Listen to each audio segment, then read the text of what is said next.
Benvenuto! In questo episodio inizieremo a raccontare l'epopea che i greci antichi hanno vissuto all'inizio del V secolo a.C. Sto infatti parlando del grande scontro scoppiato contro l'impero persiano, uno scontro politico, militare e culturale, che è durato oltre un secolo e che ha avuto due momenti, di massima intensità, ovvero le due grandi guerre persiane. Due conflitti che, possiamo affermarlo con ragionevole certezza, hanno contribuito a plasmare il mondo come lo abbiamo conosciuto e come lo conosciamo tutt'oggi. L'eroica resistenza dei Greci ha fatto sì che la Grecia e, in proiezione, l'Europa non cadessero nelle mani del grande impero persiano. Ha creato, specie nei secoli successivi, una mitologia, leggende e racconti epici di questo scontro, che hanno formato la base della concezione di Occidente che avevano i nostri antenati e che, in parte, abbiamo ancora oggi. Non c'è da stupirsi, la maggioranza delle persone conosce le gesta del re di Sparta, Leonida, il sacrificio dei 300, conoscono il capolavoro tattico della battaglia di Salamina e infine la riscossa con la grande battaglia di Platea. Questa conoscenza è ampliata anche grazie alla grande varietà di film che narrano di questi scontri, di queste battaglie, anche se in un modo un po' romanzato, dobbiamo dire. In questi video cercheremo di raccontare come sono andati i fatti, racconteremo dei protagonisti, le loro idee, le tattiche impiegate e sfateremo, o almeno ci proveremo, alcuni miti che ancora oggi resistono saldamente nell'immaginario del pubblico moderno. Insomma, c'è tanto materiale da analizzare, non voglio perdere ulteriore tempo, ma, come ogni grande storia insegna, bisogna sempre partire dall'inizio, dagli antefatti, e in questo video racconteremo dei prodomi remoti, diciamo così. Capiremo come i greci e i persiani si ritrovarono a confronto proprio sulle coste occidentali dell'Anatolia. Buona visione.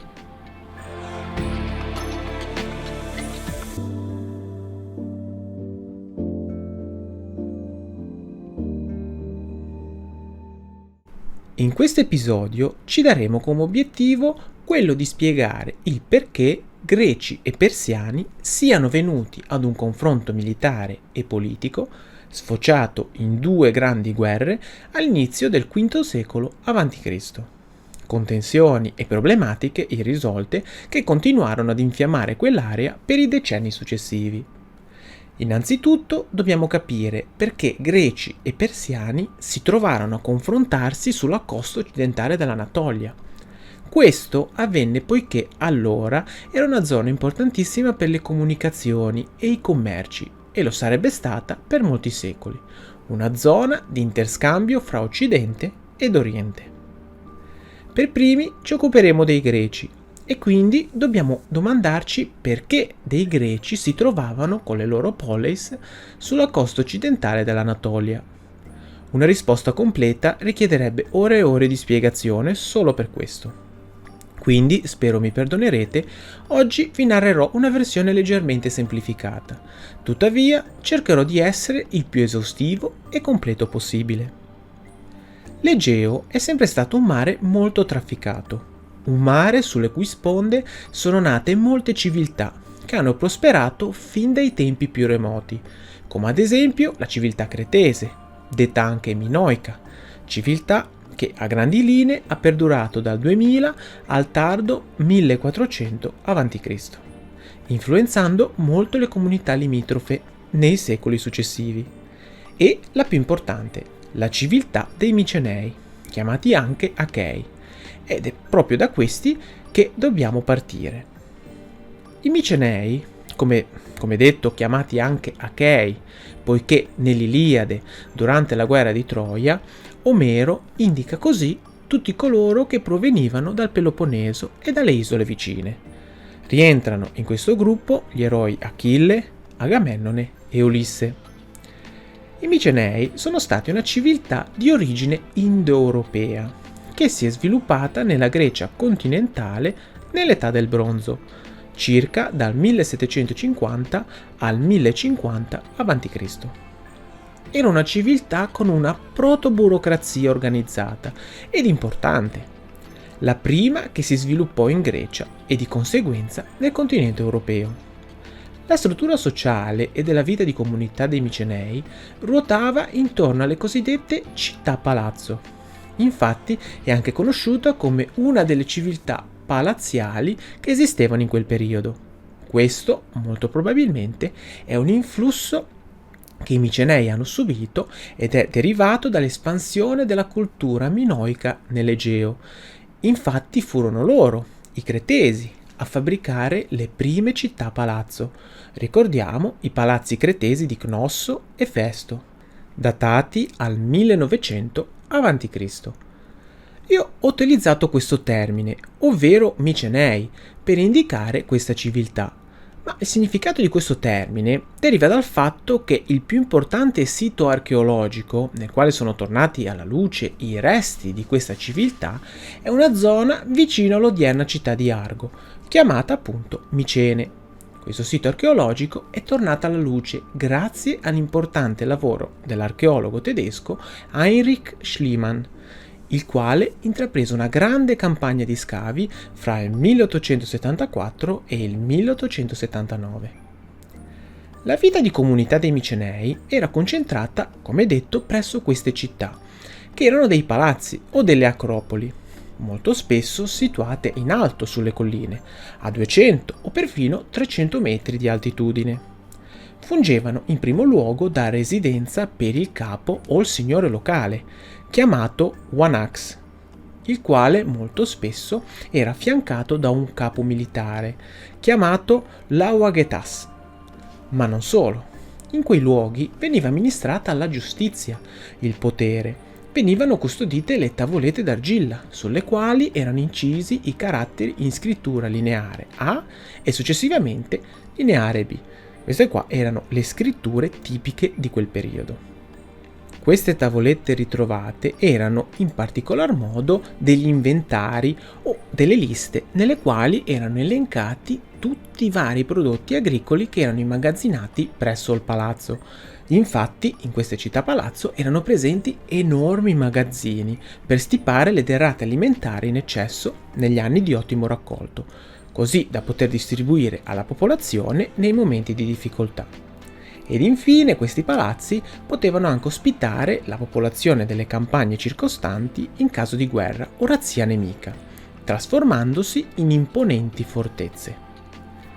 La civiltà micenea era affermata, come detto, nella Grecia continentale, soprattutto nel Peloponneso, nell'Attica, nella Beozia e in Tessaglia. Ma non solo, anche a Creta si trovano reperti di questa civiltà. Infatti, intorno al 1450 a.C., l'isola di Creta verrà progressivamente assorbita nel mondo della civiltà micenea. Ma la zona di influenza dei Micenei si estendeva ben oltre questi confini e al di là di queste regioni. Infatti, in questa zona erano ricompresi insediamenti micenei nell'Epiro, oltre in alcune zone dell'Italia meridionale, ed erano presenti anche avamposti o luoghi di scambio nel Levante, ovvero il nome che in antico indicava le regioni del Medio Oriente. Questa affermazione si basa sui luoghi dove sono stati ritrovati dei manufatti o resti di questa importante civiltà. Ricordiamo che i Micenei erano molto famosi per le loro ceramiche, ma non solo. Infatti erano presenti i cosiddetti chalkewes, termine che significa bronzieri. Questi erano dei lavoratori che operavano nella produzione del bronzo. Quest'arte metallurgica è testimoniata dal più grande ritrovamento di questa civiltà, ovvero la maschera funeraria detta di Agamennone. Unita a questa grande vocazione metallurgica, ricordiamo che l'antica Grecia era ricca di metalli, c'erano anche attività legate all'artigianato e anche alla filatura e alla tessitura della lana, conseguenza naturale della forte presenza di capi ovini e caprini in quelle regioni. Molto spesso abbiamo un'idea preconcetta riguardo al mondo antico. Pensiamo infatti che fosse un insieme di realtà poco collegate fra loro, ma in verità già allora, con i pochi mezzi di comunicazione che erano disponibili, fondamentalmente la forza animale, i carri di legno e piccole imbarcazioni, gli uomini di allora già espandevano il loro orizzonte in terre molto lontane e sconosciute, e la civiltà dei Micenei non faceva eccezione.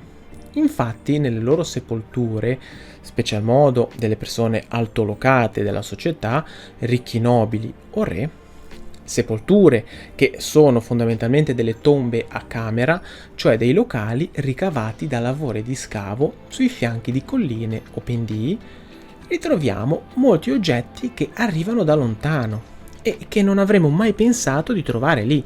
Per esempio, sono state ritrovate briglie provenienti dai Carpazi, ambra proveniente dalle coste del Mar Baltico e perfino dei lapislazzuli provenienti dalla regione che oggi corrisponde all'odierno Afghanistan. Insomma, il mondo antico non era poi così banale e scontato. Fiorenti erano infatti i rapporti commerciali fra nord e sud, fra est e ovest, ma soprattutto verso est, verso l'importante regione del Medio Oriente, culla da tempi remoti per le più grandi e affascinanti civiltà di quel periodo. Proprio nel Levante, la zona di nostro interesse, i Micenei diedero inizio alla colonizzazione di alcuni territori, fra i quali le coste dell'Anatolia occidentale, come ad esempio le isole di Rodi e di Chio. E nell'insieme erano ricomprese anche le isole del Dodecaneso. Inoltre non dimentichiamo che intorno al 1250-1200 a.C. gli Achei intrapresero un'imponente operazione militare per distruggere la ricca città di Troia, che si trovava sulle coste nord della penisola anatolica, nella regione antica della Troade, oggi conosciuta come penisola di Biga, governata dal re Priamo. Questo è un evento che ricade nella leggenda, una guerra che è analizzata approfonditamente nell'opera immortale l'Iliade, scritta dal poeta greco antico Omero. Questo resoconto è importantissimo, poiché è il primo documento apripista per la letteratura occidentale. L'Iliade racconta lo scontro titanico avvenuto fra gli Achei e i Troiani, chiamati anche Teucri, ma non solo. Racconta anche gli scontri leggendari intervenuti fra i vari guerrieri eroici e più capaci di quel tempo, fra Achille, Aiace, Patroclo, contro Ettore, Paride.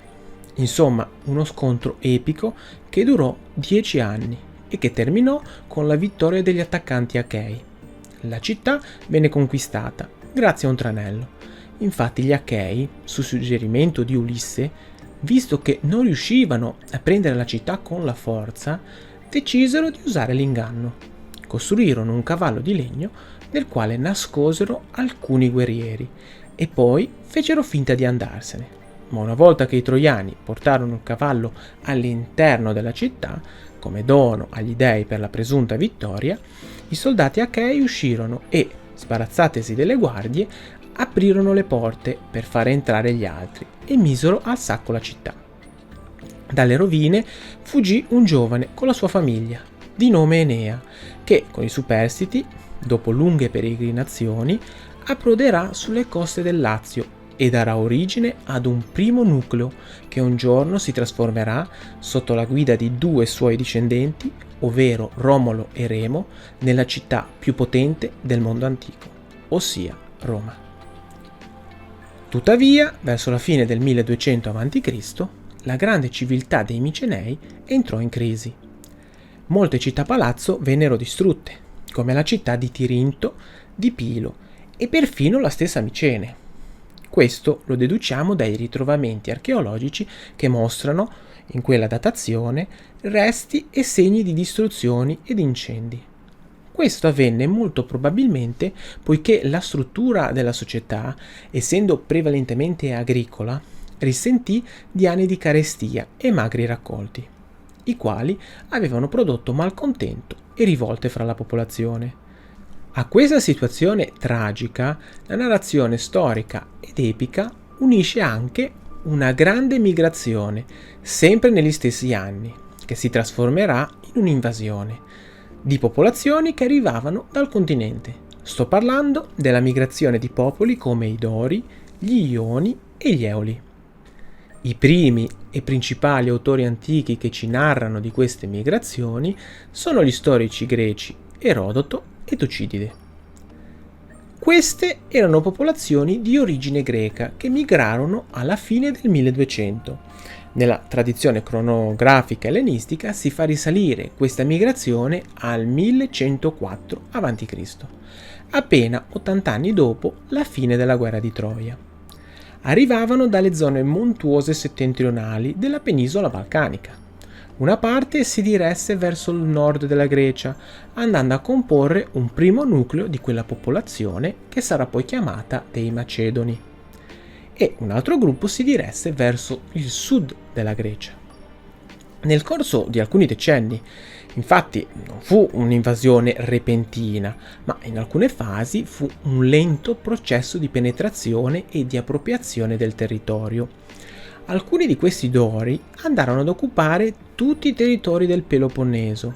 Nella mitologia, questo fatto viene denominato come la discesa degli Eraclidi, ovvero si pensava che queste popolazioni discendessero direttamente da Eracle, che in questa invasione si ripresero il Peloponneso, distruggendo la Sparta micenea e creando la Sparta o la Cedemone che tutti noi conosciamo.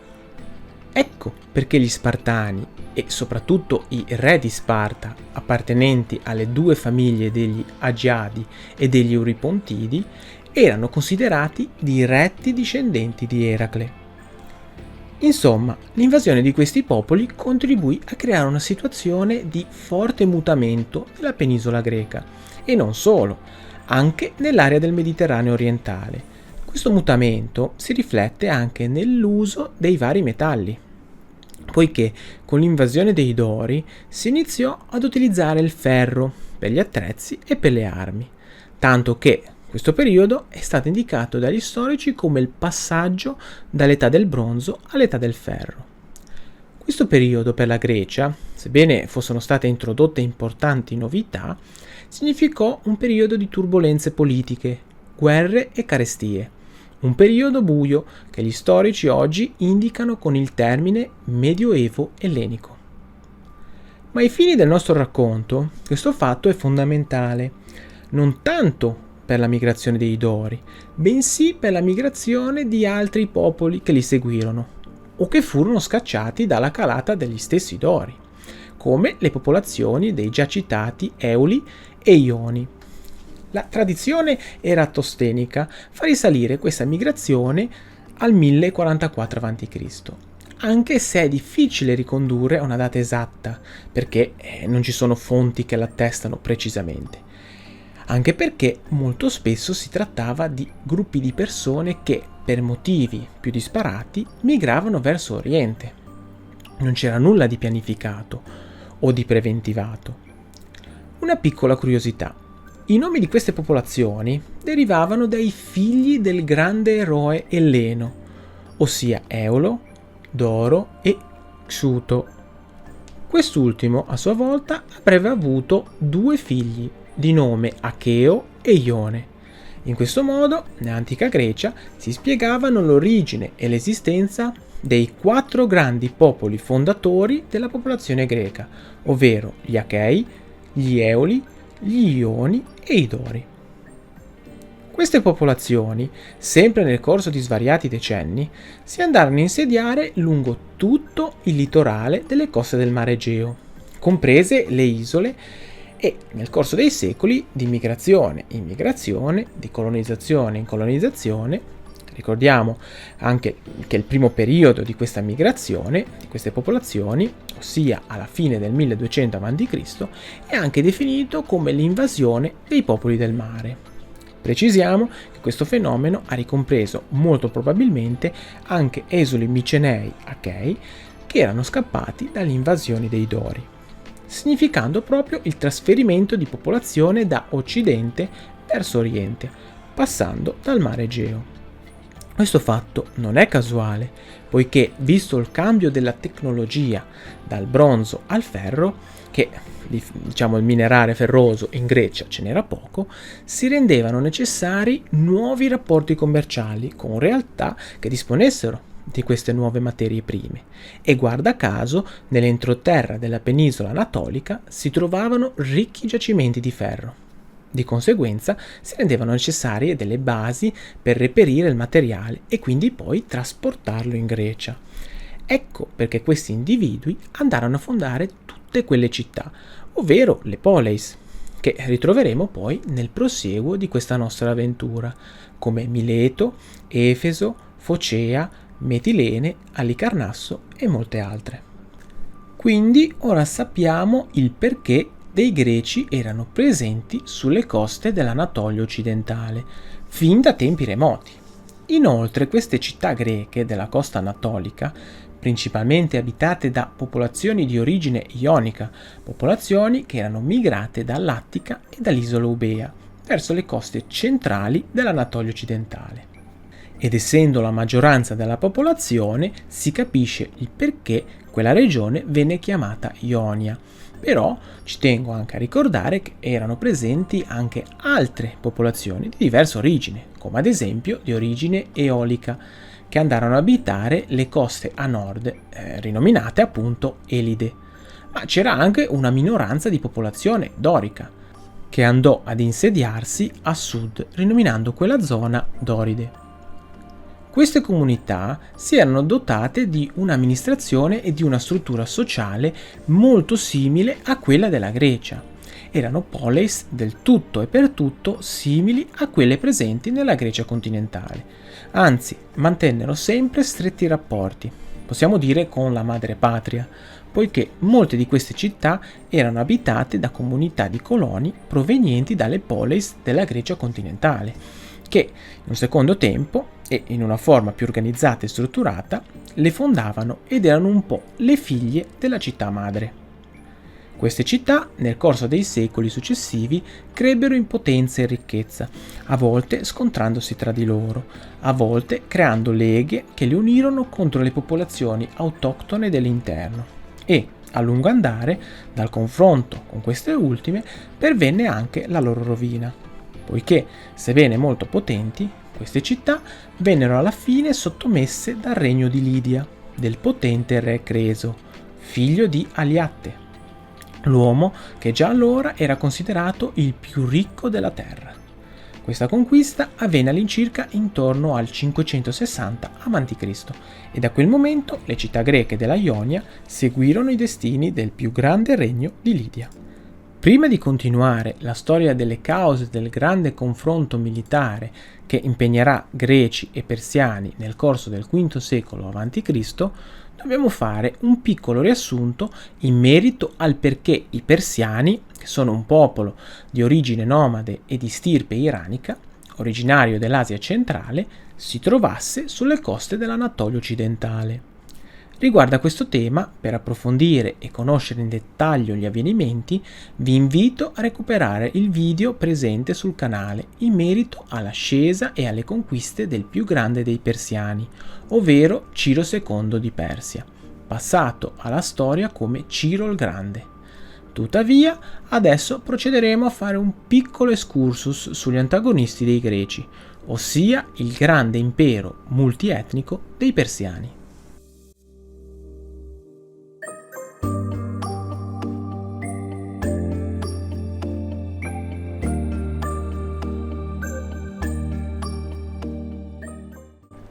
I persiani erano una popolazione di stampo indo-iranico, in origine nomade.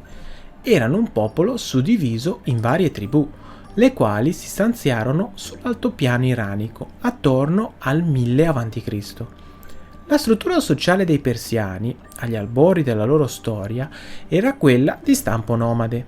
Vivevano sui carri e si spostavano costantemente per cercare nuovi pascoli per il bestiame ed erano, visto il loro nomadismo, degli ottimi cavalieri, sia in pace ma soprattutto in guerra, ed infatti queste tribù parteciparono ora da una parte, ora dall'altra, ai tanti conflitti che intervennero nel corso dei secoli tra i grandi stati del Medio Oriente antico, ossia fra i regni degli Assiri, dei Babilonesi, Elamiti, Battriani e Medi. Proprio dei Medi dobbiamo parlare, poiché verso la fine del VII secolo a.C. i Medi, assieme ai Babilonesi, riuscirono a sconfiggere il grande impero assiro, che era la potenza che dominava in quel periodo quella zona. Gli alleati conseguirono la vittoria nel 612 a.C. Il fautore principale di questa grande vittoria fu il sovrano dei Medi, Ciassare, il quale estese il territorio sotto la sua influenza anche alla regione odierna di Fars, che a quei tempi era chiamata Anshan, il cuore della regione abitata dai persiani. Quindi le varie tribù dei persiani vennero assoggettate o dovettero sottomettersi e di conseguenza costrette ad essere vassalle del regno dei Medi. Ma col passaggio di testimone nella casata reale dei Medi fra il padre Ciassare e suo figlio Astiage, la situazione peggiorò. Infatti le varie tribù erano sempre più oppresse dal giogo dei loro padroni e soprattutto dai loro amministratori, i quali chiedevano tributi sempre più pesanti. Nonostante questa situazione, il vento stava per cambiare, poiché uno dei Khan persiani, che erano i sovrani della comunità o della tribù, appartenenti alla tribù dei Pasargade, di nome Cambise I, della stirpe degli Achemenidi, aveva sposato la figlia del re dei Medi, Mandane, in un matrimonio combinato a fini politici.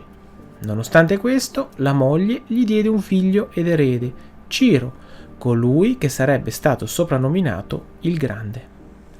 Una volta divenuto adulto ed ereditato il trono di suo padre, Ciro, dopo aver ottenuto la fedeltà di tutte le tribù persiane, combatterà una dura guerra per l'indipendenza del suo popolo dal giogo medo, guerra che vincerà a seguito della battaglia di Pasargade del 550 a.C., sconfiggendo il re Astiage e facendosi coronare sovrano sia dei persiani ma anche dei Medi. Una volta sconfitti i suoi ex signori ed essere diventato re, Ciro intraprese tutta una serie di campagne militari per consolidare ed estendere il suo impero. Campagne che porteranno alla conquista di importanti regioni come la Battriana, la Sogdiana, la Mesopotamia, la Siria, la Palestina e molte altre, con la conseguente distruzione di imperi importanti come ad esempio l'impero neobabilonese, fino ad arrivare allo scontro con il ricco re di Lidia, Creso, ma in questo caso non fu Ciro a dichiarare guerra. Infatti venne attaccato da Creso, poiché il re della Lidia era stato convinto dal responso dell'oracolo di Delfi, come lo storico greco Erodoto ci racconta, che gli pronosticò una distruzione di un grande impero per opera sua. Ma purtroppo per Creso l'oracolo non aveva specificato quale, e quindi a seguito di questo responso favorevole si decise a muovere guerra contro il sovrano dei persiani, ufficialmente per vendicare il detronizzato Astiage, che era suo cognato.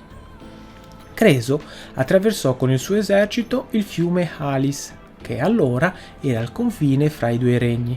Gli opposti eserciti vennero a battaglia presso la fortezza di Pteria, vicino all'antica città di Attusa, scontro che è passato alla storia come la battaglia di Pteria del 546 a.C. Lo scontro non delineò un vincitore netto, poiché nessuno dei due riuscì a sfondare le linee dell'avversario, ma è a seguito della battaglia che le sorti mutarono, pendendo a favore di Ciro.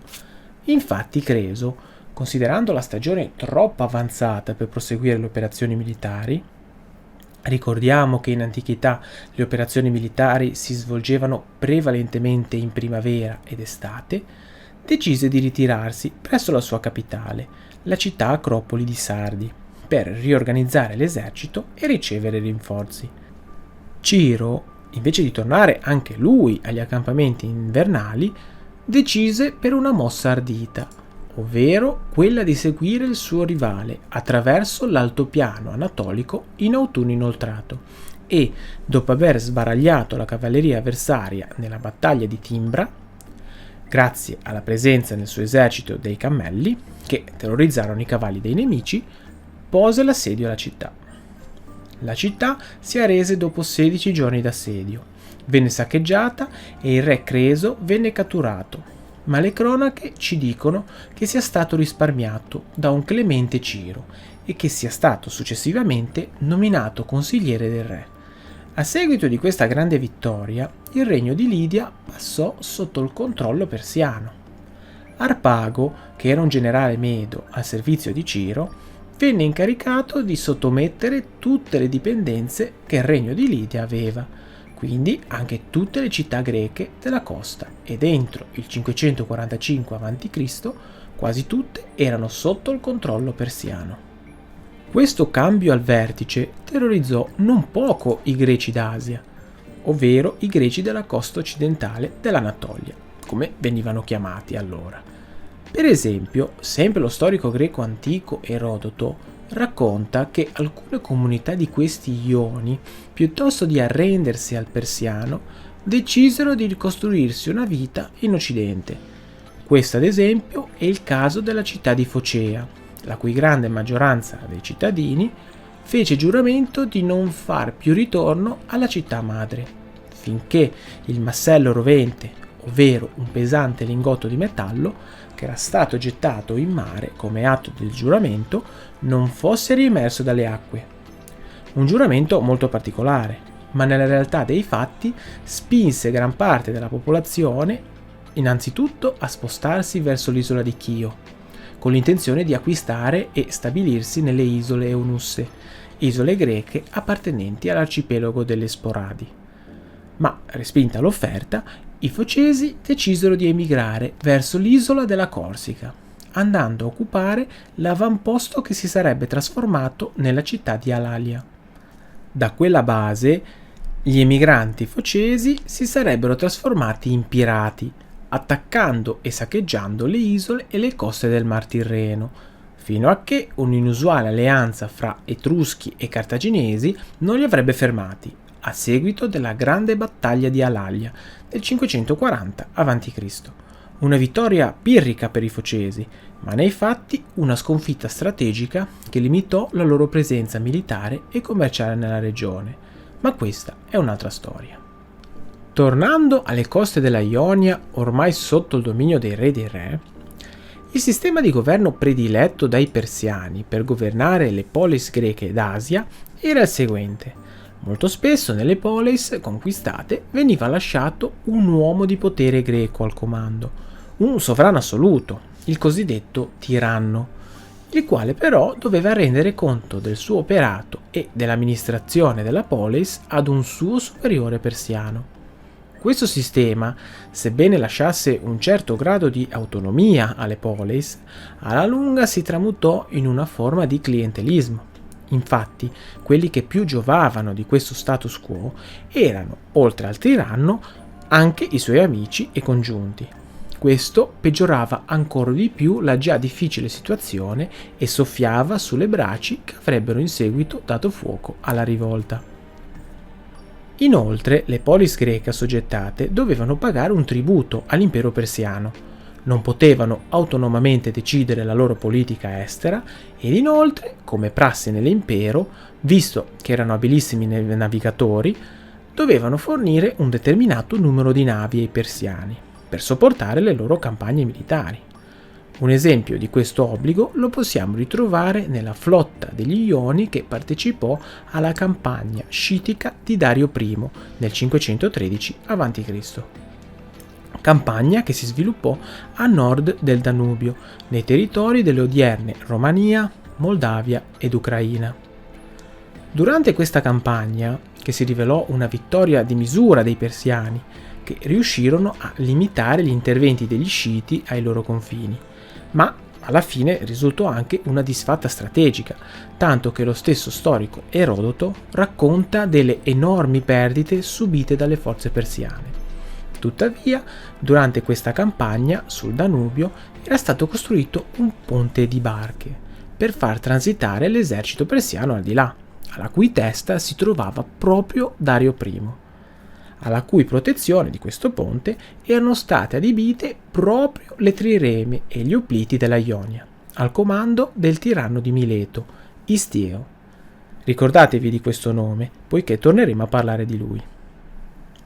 Gli sciiti, non riuscendo a battere il loro avversario in campo aperto, decisero di tentare di isolarlo nella loro terra e a tal proposito inviarono ambasciatori ai greci di guardia al ponte, affinché si allontanassero, lasciandolo alla mercé dei cavalleggeri sciiti. Sarebbe stata una catastrofe se si fosse avverata. Infatti il sovrano persiano sarebbe stato isolato dal suo impero. Tuttavia il tiranno Istieo, tenendo fede al giuramento di fedeltà che lo legava al re dei re Dario I, non abbandonò il ponte e lo difese fino al ritorno del suo signore. Venuto a conoscenza del valore e della fedeltà del suo suddito greco, re Dario lo ricompensò con onori, ricchezze e terre.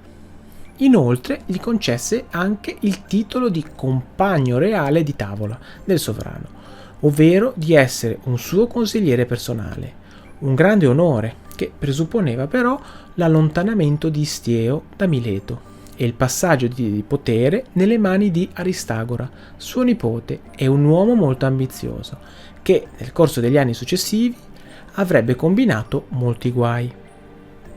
Ora sappiamo a grandi linee perché sia i persiani sia i greci si trovassero all'inizio del V secolo a.C. sulle coste dell'Anatolia occidentale e abbiamo anche raccontato alcuni principali motivi di contrasto e di frizione fra queste due comunità. I primi infatti erano i dominatori, mentre i secondi erano sudditi. E sebbene godessero di uno status particolare, le orgogliose polis greche, abituate alla libertà e all'autogoverno, mal tolleravano la sudditanza e i tributi che dovevano all'erario persiano. Ma ora, per capire quando è iniziato davvero questo conflitto epocale, che ha sconvolto per quasi un secolo quell'area del mondo antico, dobbiamo fare un salto in avanti, fino allo scoppio della rivolta ionica, ma di questo parleremo nel prossimo episodio. Grazie per essere arrivato alla fine del primo episodio dedicato alle cause delle guerre persiane. Se il video ti è piaciuto, ti invito a mettere like, a condividere il video e iscriverti al canale. Un caro saluto, a presto!